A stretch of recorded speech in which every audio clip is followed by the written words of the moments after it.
He started using them because he wanted to quit vaping. That's what he told himself. At 15, Mason Wright had been vaping for over 2 years. He started in middle school, when it was a trend, a joke, a social thing, something to pass the time at lunch or in the bathroom between classes. The flavors were sweet. The clouds were fun. It didn't smell like smoke. It didn't feel like danger. But then the coughs started, the shortness of breath, the headaches, the panic attacks. His parents caught him once, grounded him for a month, took away his phone. It didn't help. Mason wasn't addicted to flavors or clouds. He was addicted to the silence, the way the nicotine muted everything, the stress, the pressure, the noise inside his skull that never seemed to stop. He promised he would quit, and for a while it looked like he did. The vape was gone, his desk drawers were clean, he even started sleeping better. But then the pouch showed up, a small white packet, harmless looking, like chewing gum, but softer. Mason said a guy at school gave it to him, said it was safer than vaping, said it didn't smell, didn't make clouds, didn't even stain your teeth. He slipped it under his upper lip, and everything went quiet again. That was all it took. No one noticed at first. The pouches were small, discreet. They looked like breath mints. They didn't need charging, didn't light up. Mason could use them during class, on the bus, even at dinner without anyone knowing. His teachers thought he was finally focusing better. His parents believed he'd changed. His mom even told a friend, "We're just lucky he grew out of it." But he hadn't. He just traded clouds for silence. Inside Mason's body, something was changing. The pouches he used were labeled nicotine only, but labels lie. Each one contained synthetic compounds, lab-created chemicals that bound to his nervous system faster than traditional nicotine. They weren't regulated. Some had never been tested on humans. Others were banned in other countries, but they were legal here, marketed as alternatives, as solutions, as progress. He started using 1 pouch a day, then 2, then 5. By the end of the month, he was going through an entire can before lunch. His gums bled when he brushed. His heart beat too fast at night. He had trouble remembering things, like where he put his shoes or what day it was. His hands trembled. His eyelids twitched. He started getting random nosebleeds. And still, he kept using. He told himself it was better than vaping, that he wasn't hurting anyone, that no one was getting secondhand smoke. But the truth was darker. He was losing parts of himself, slowly, invisibly, piece by piece. His skin grew pale. His weight dropped. He stopped eating lunch, stopped answering texts, stopped smiling. His best friend asked him if he was okay. Mason said he was tired, but it wasn't tiredness, it was collapse. One morning, Mason passed out in the shower. His mother found him curled on the tile, shivering and confused. He didn't remember falling, didn't remember getting in the shower. At the hospital, his vitals were erratic. His blood pressure spiked, then dropped. His heartbeat was irregular. Blood tests showed high levels of nicotine, dangerously high. The doctors asked him if he smoked. He said no. They asked if he vaped. He said no. They asked again. He didn't answer. They kept him overnight. Ran tests, scans. Everything came back strange. Nothing definitive. Nothing clear. Just signs that something was very, very wrong. He was released the next day with no diagnosis. His parents told him to rest, drink water, eat better. Mason nodded, and that night he used another pouch because the silence felt safer than the truth. But Mason wasn't the only one. At school, more kids were using them. It was a quiet epidemic. No smoke, no smell, just clean white packets tucked under teenage lips like secrets. Some used them during exams, others during gym class. One kid fainted during a basketball game. Another was rushed to the ER after vomiting in the hallway. No one made the connection, not the teachers, not the parents, not the students themselves. because the pouches didn't look dangerous. They looked like mints, like nothing. Mason started missing school. At first it was headaches, then stomach cramps, then fatigue so deep he couldn't get out of bed. His mother blamed it on the flu, on stress, on puberty. The truth was worse. Mason had been buying unbranded pouches online, stronger ones, imported from questionable sources. Some came in shiny silver wrappers with no logo. Others were marked with symbols he didn't recognize. He didn't care. He just wanted the silence. But the silence was turning into static. He started hearing ringing in his ears, high-pitched and constant. He saw spots when he blinked, felt pressure in his chest, numbness in his fingertips, cold sweat in the middle of the night. He told no one, then Cam. At 2:17 a.m. on a Tuesday morning, Mason's mother woke to a loud thump and found him on the floor of his bedroom, convulsing, eyes rolled back, foam at the corners of his mouth. She screamed, called 911, and tried to hold him still. The paramedics arrived in 6 minutes. Mason was unconscious, his pulse faint and pupils uneven. They rushed him to the ER, but he didn't wake up. Not that day, not the next. He fell into a coma. Doctors were baffled. His blood showed nicotine levels higher than what was considered lethal. But it wasn't just nicotine. Toxicology revealed unknown compounds, synthetic alkaloids, lab-engineered stimulants, and traces of chemicals used in pesticides. The pouches Mason had been using weren't just addictive. They were poisonous. And he wasn't the only one. Across the state, hospitals began reporting similar cases of teenagers with sudden seizures, cardiac arrhythmias, neurological collapse, and comas, all with one thing in common: white packets placed under the lip every day, every hour. Mason didn't wake up on day 1 or day 2 or day 3. His body lay still in the hospital bed, eyes closed, mouth slightly open, breathing with mechanical help. Machines blinked around him, reporting metrics that meant nothing to his parents except, he's still alive. His mother didn't leave the room, sleeping in a chair with her face pressed into a blanket that still smelled like his shampoo. Nurses came and went, IV bags changed, electrodes adjusted, but nothing changed the one thing that mattered. Mason didn't move. His father paced the hallway, called specialists, and read articles late into the night, finding buried stories about other teens who had collapsed from nicotine pouches that were described as safe. He printed them, underlined sentences, and showed them to the doctors, who looked grim and said they couldn't confirm anything until Mason woke up. If he woke up. Meanwhile, in Mason's school, rumors began swirling. He overdosed. He was on drugs. He faked it for attention. He died.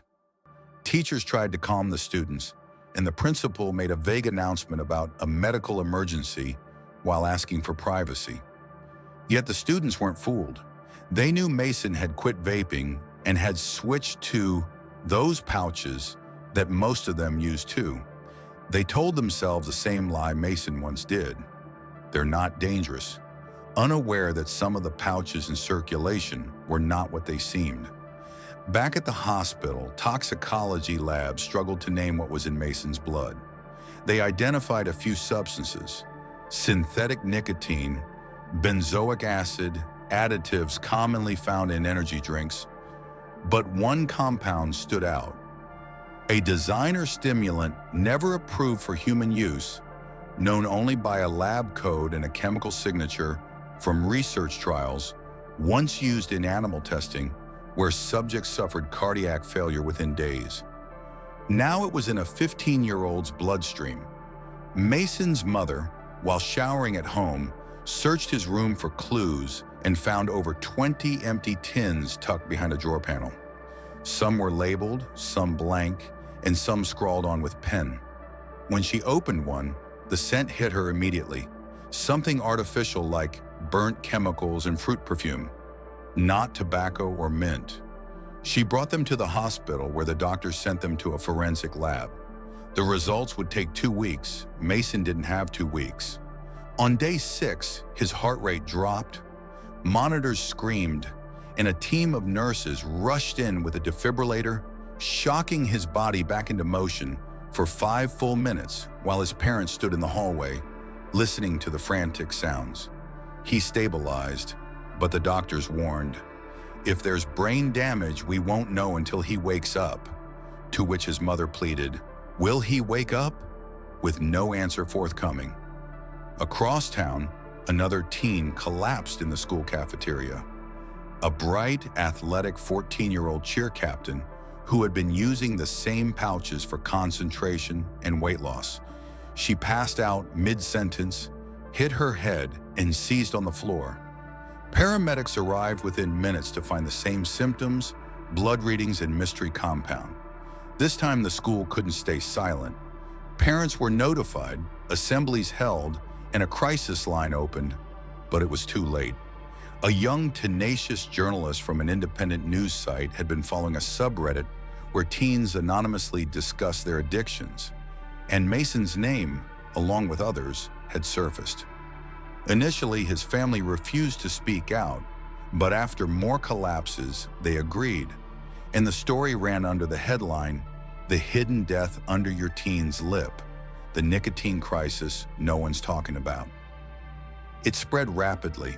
Parents read it, teachers shared it, lawmakers were tagged on Twitter, yet the companies behind the pouches remained silent, operating with no official headquarters, listed phone numbers, or customer service, just glossy packaging, online orders, and influencers in hoodies assuring everyone, "It's safe." As Mason's body continued to deteriorate, developing a fever, kidney failure, and spiking liver enzymes, a neurologist was brought in to perform tests, reflexes, scans, pupillary responses that offered only faint signs of activity, like a fading signal on a broken antenna.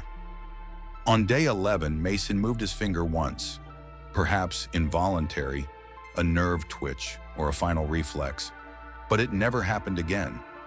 His mother refused to believe it was insignificant, reading to him, playing his favorite songs, and showing him videos of their home's dog, all in desperate pleas for him to come back.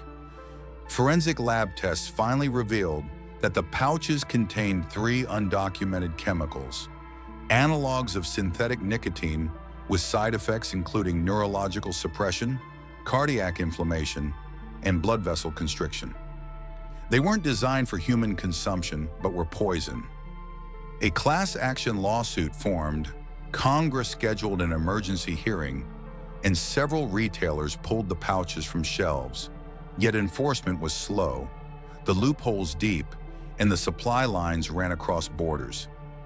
Even as headlines grew louder and Mason's story spread, teenagers continued using the products.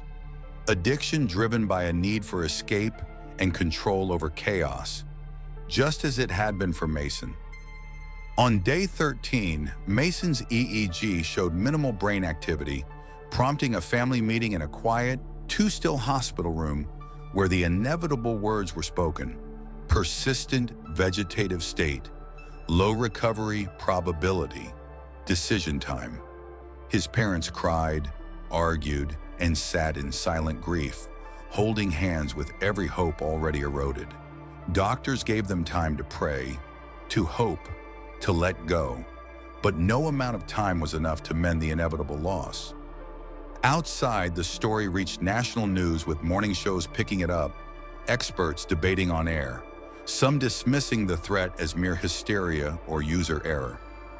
By week's end, 7 more teenagers were hospitalized across 4 states, with 1 dead and 3 in critical condition, all from identical white, unmarked pouches purchased online.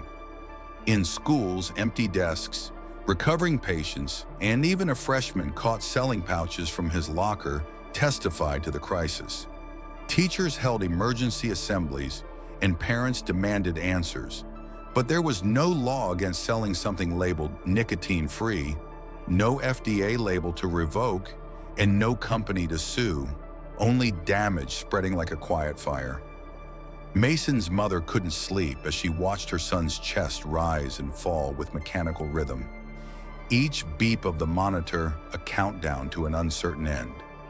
She remembered his joyful past, from chasing fireflies at 5 to laughing at cartoons at 10, to his withdrawn adolescence at 13, and his insistence at 15 that he was fine. But he wasn't. On the morning of day 15, the neurologist returned with the same bleak verdict: persistent vegetative state, no meaningful brain activity, and no chance of full recovery. Mason was gone, his body unknowing until his machines were turned off at 4:19 p.m., and by 4:24, he was gone. The hospital released a statement expressing their condolences, and the school held a memorial where students left flowers, and some swore they'd never use again, though most didn't keep that promise, for addiction doesn't mourn, it waits. Mason's funeral was quiet, a closed casket, muted colors, and a smiling photo from before everything changed, with no mention of the pouches or the word nicotine, as if no product so small could wreak such havoc. Yet Dr. Carter, the toxicologist who helped identify the chemicals, published a 42-page report that spread through academic circles, the press, and courtrooms, igniting a wave of change. Lawmakers drafted emergency legislation to ban all unregulated oral nicotine products, customs agents seized shipments, and websites selling the pouches were shut down. Though for every seller removed, 2 more appeared, hidden, packaged smarter, and marketed directly to teens. Amid the uproar, Mason's parents transformed their grief into action by founding the Mason Wright Foundation, one breath at a time, dedicated to educating parents, supporting victims, lobbying for regulation, and telling the truth. Mason's mother began speaking publicly at schools, health conferences, and on national TV, her calm, quiet fury resonating as she declared, "I didn't lose my son to drugs. I lost him to a lie that fit under his lip." In the months that followed, more stories surfaced. More kids, more hospital beds, more funerals, each one a whisper in a storm that grew louder until it could no longer be ignored. In dorm rooms, locker rooms, and behind bathroom doors, pouches were passed, used, hidden, and craved because the silence they offered was louder than the warnings. Meanwhile, a journalist who had covered Mason's collapse continued digging, uncovering shipment records from overseas manufacturers, mislabeling these products as vitamins or tea, and online forums where teens traded flavors, strength levels, and tips for concealing their usage from parents. Her full-length expose, "The Nicotine Lie: How an Industry Targeted Your Children and Got Away with It," went viral, prompting lawmakers to hold hearings, subpoena a few elusive executives, and fine import companies. Even as the industry remained a ghost with P.O. boxes and shell companies. Retailers began pulling products and posting signs like, "We do not sell nicotine pouches to minors." Yet demand only grew as attention fueled curiosity and defiance among teenagers. At a school in Missouri, 2 seniors were caught handing out pouches to freshmen to help pay for gas. And in Arizona, a 16-year-old boy suffered a stroke despite not drinking or smoking, his backpack revealing 30 empty tins of unlabeled, poisonous pouches. Dr. Carter, the toxicologist from Mason's case, was hired by a federal task force to track the spread, test the chemicals, and identify the source. Out of 147 products tested, 83% contained nicotine levels far beyond the label's claims. 42% contained synthetic compounds unapproved for human use, and 11% had traces of heavy metals like lead, arsenic, and cadmium. She termed it oral warfare, warning that these products were not tobacco alternatives, but weapons designed to bypass laws and invade children's bodies. The White House issued a statement expressing concern and promising further investigation, while Mason's video, a montage of his life in silence, garnered millions of views and ignited a wave of public outcry and grassroots action. As states began passing emergency bans on all unregulated oral nicotine products and web platforms cracked down on illegal sellers with stricter age verification, a new billboard appeared outside Mason's old school. A quiet image of Mason smiling with the caption, "This isn't fear, it's fact." For many, the tragedy became a rallying cry. In classrooms, schools, and online, students started turning in their pouches out of grief for lost friends and family. A documentary titled White Under the Lip, the story they didn't want you to hear, aired, capturing raw interviews with doctors, nurses, parents, and teens, and prompting thousands to reconsider their choices, even as coordinated counter-campaigns spread misinformation that Mason's death was a hoax or the result of a hidden condition. Even as some states implemented emergency measures, the industry continued adapting with new products, packaging, and names, fueling a cycle of addiction and tragedy that saw a 15-year-old in Texas suffer irreversible heart damage from a newly ordered pouch, and a Minnesota teen collapsing during a movie. His death a grim confirmation of the crisis toll. Mason's story, from the quiet collapse in his bedroom to the public hearings where his grieving parents testified before Congress, spurred legislative action and public awareness. His mother's impassioned pleas, "I didn't lose my son to drugs, I lost him to a lie that fit under his lip," resonated deeply as his parents turned their loss into a nonprofit dedicated to education, support, and lobbying for regulation. Even as the public grappled with the fallout of a crisis that stretched from hospital corridors to high school hallways, survivors, teachers, and community leaders mobilized in a collective outcry against an industry that had long hidden behind glossy packaging and deceptive promises. And although Mason's lifeless body lay still, his story, shared in hushed tones on social media and across news outlets, became a symbol of the hidden dangers lurking under a teen's lip, a warning that continues to echo long after the silence of his departure. Mason's parents never stopped grieving. They didn't move away, change their phone number, or shut down his social media accounts, leaving everything up so anyone, anywhere, could still find him. They kept posting quotes he liked, childhood photos, messages from other families, resources, and links. One post read, "If you're reading this because you lost someone too, you're not alone. And if you're reading this and still have a choice, make the one Mason didn't." In the final moments of the documentary, Mason's mother looks into the camera and says, "He never got to say goodbye, so I'm saying it for him, and I'm begging you, don't be next." Then the screen goes black and a single sentence fades in. "In loving memory of Mason Wright, 2007 to 2023, one breath, one choice, one life." It's been over a year. While the story has faded from the headlines, it lingers in homes. In some schools, Mason's video is shown every semester. In some clinics, his photo still hangs near the front desk.